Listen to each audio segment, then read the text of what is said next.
guys, so again we're going to talk about chapter 6, I think it is, of flexibility and low back. It might be chapter 7. No, it's chapter 6, I'm sorry. I'm getting the chapters confused sometimes of the numbers. But we are going to talk about flexibility and low back health, which I do find to be very important because a lot of jobs nowadays, like mine, we sit at a desk and it's very important for us to acknowledge that we do need to take care of our spine, and we do need to acknowledge flexibility as being important. So we talked about this not too long ago, as flexibility is the full range of a joint through motion. So being able to go through a full range of motion in one joint or another, and we do need to know that all joints are not going to be the same. So my left joint could be different from my right joint because I move my right arm more because I'm right-handed. Or maybe my left hip is more active than my right hip because I had a hip injury. All of those things do play into flexibility, and it's okay if one range of motion is not the same as the other. Please don't freak out or think, oh my God, like I've hurt something or this isn't normal. It is completely normal, but we do need to work on those things, which is why we're going to talk about it. So your PowerPoint, following along with your PowerPoint, connective tissue and nervous system action.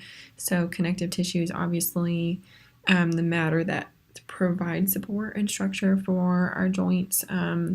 Collagen is the key component that kind of keeps tendons, ligaments, and connective tissue in muscle. So that's exactly what makes up tendons, ligaments, and all the connective tissue within our body.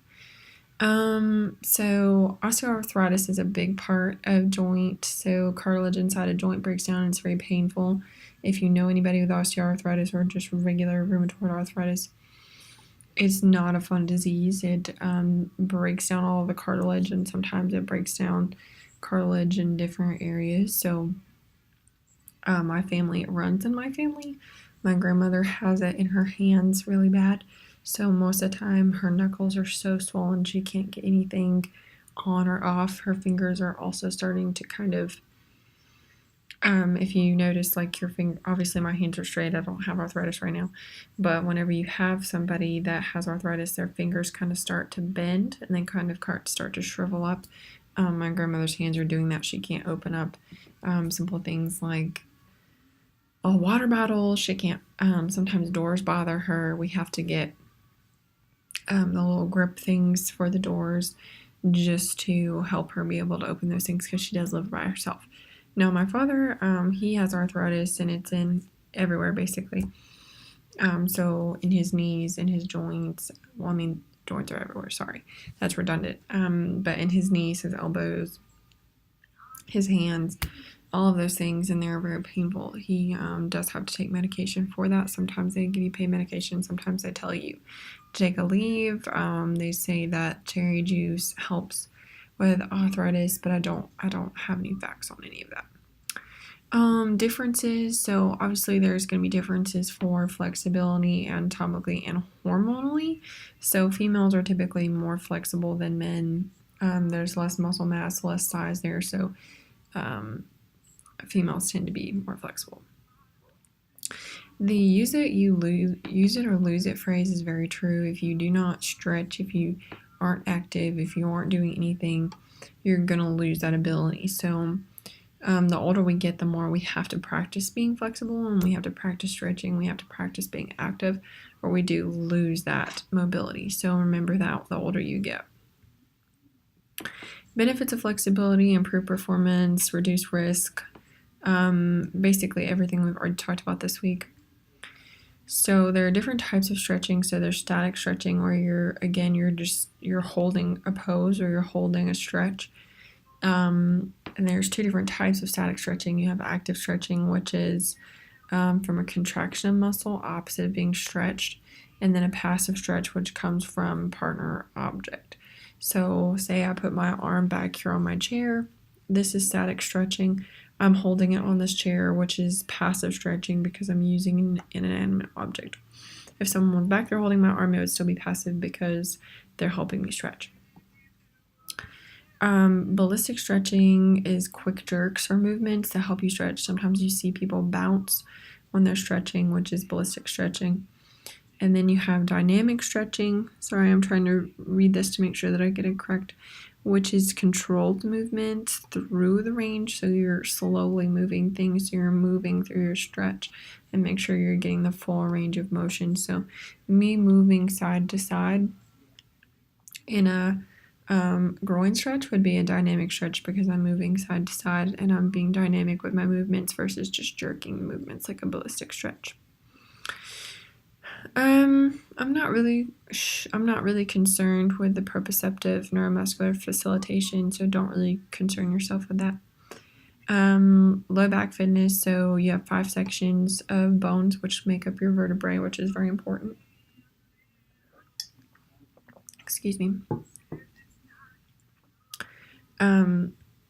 Then we have discs that are between our vertebrae that act as an absorber, which allows our spine to move. So if we did not have those discs in between those vertebrae, we would not be able to move. It would just be, think of your vertebrae almost like as little pebbles. And then in between the little pebbles is glued little styrofoam discs. Now, if we glued all the pebbles together, it would be like a stick or a huge rock, right? It would move this way, but it would not move any other way. If we put little foam discs in between, we would be able to curve it however we wanted to, just like a spine, which is exactly what your discs do to your vertebrae. It helps you move, it helps absorb the shell shock of all the impact that you take from day to day. So if a disc slips, you can imagine how painful that would be. Or if a disc is impaired in any way, you can imagine just how painful that really and truly would be because you're slipping something and then your vertebrae are starting to grind together, which is extremely painful because it's bone on bone. So that would be a lot of discomfort, which requires surgery. Important functions of the spinal column. One, it provides support. It holds us up. Our spine holds our whole entire body up. Again, like I was saying, it allows us to bend and twist. So I can move this way, I can move this way. That's what our spine allows us to do. It allows for muscle, tendons, ligaments to be conjoined, and it helps distribute body weight. So our spine holds us up. So think about it this way. I want you to think about the distribution of weight here. If we put a backpack on this side of our body, a heavy backpack, and we carry it this way in front, where's our center of gravity? Gravity getting on? Forward, right? I mean, that's where the weight distribution is. Versus if we put it on our back, we're going to pull back and we're going to kind of stand up straight, right? So body weight distribution, think of that backpack as extra weight that you might be carrying or someone might be carrying in fat. We're naturally going to move this way. Our whole body is going to move this way, almost into a hunchback of Notre Dame type of situation where your shoulders are going to curl forward. You're going to kind of become hunchback because you're carrying so much weight, and your spine is going to suffer from that because it's trying to hold your body up. But the natural center of gravity is going to pull you forward. Now, the more weight you lose and the more fit you become, your body can go back to this way because it no longer has a center of gravity that it has to worry about. So risk factors with flexibility and bad back posture. Poor physical fitness is going to affect your back. So the less, like I said, the more weight you carry, the more it's going to hurt your spine and the more discomfort you're going to feel. Jobs are going to impact your back. So the more you sit at your desk, the more it's going to hurt you. You just have to have good posture and make sure that you're aware of what you need to be doing. Get up every once in a while. Smoking also hurts low back flexibility. Stress and fatigue play a large part of low back problems and flexibility. A lot of times I carry stress in my shoulders right here in my neck, which causes me to tense up, which sometimes causes my shoulders to curl. So make sure you're paying attention to that as well. Maintaining good posture. So position your monitor so that way you're facing eyes down. I'm not looking down at my computer screen. I'm not looking up at my computer screen. It's right even with me, just like my computer is right now. So it's even with me. Sit in the position that's suggested. So I'm sitting up with my back straight, and I can have my hands to the keys without having to extend out too far or like having to hunch over. Again, the keyboard needs to be at elbow length, not any higher or any lower. And you need to take a break every 30 minutes. So you should be getting up about every 30 minutes, which I know sounds really difficult. But if you're not used to that, you need to set a timer or pay attention to the clock. Every 30 minutes, get up to go to the bathroom. Every 30 minutes, go get more water. Every 30 minutes, you should take a lap around your hall. Or every 30 minutes, maybe just do a stretch.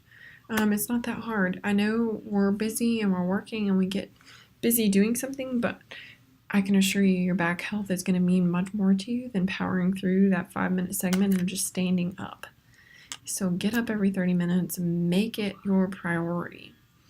If you're working on something at school, get up. If you're in class, I know it seems weird, but stretch while you're sitting there in your seat or stand up. Professors really probably aren't going to care unless you're in the front of the class.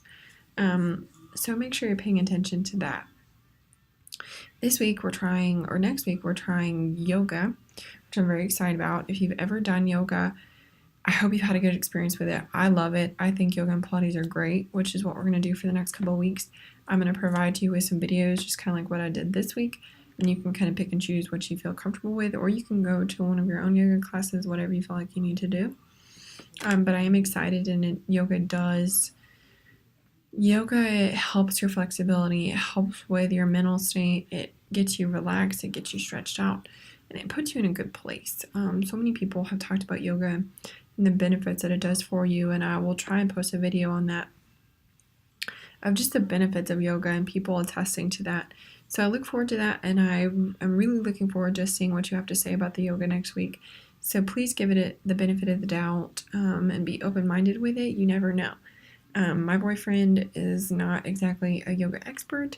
He had never tried yoga until we got together a while ago, and now he is constantly doing yoga almost every week. So please be open-minded with this. You're never going to learn anything or grow from anything if you're not open-minded and willing to try new things. So if you have any questions, again, please reach out, and I look forward to hearing what you guys have to say.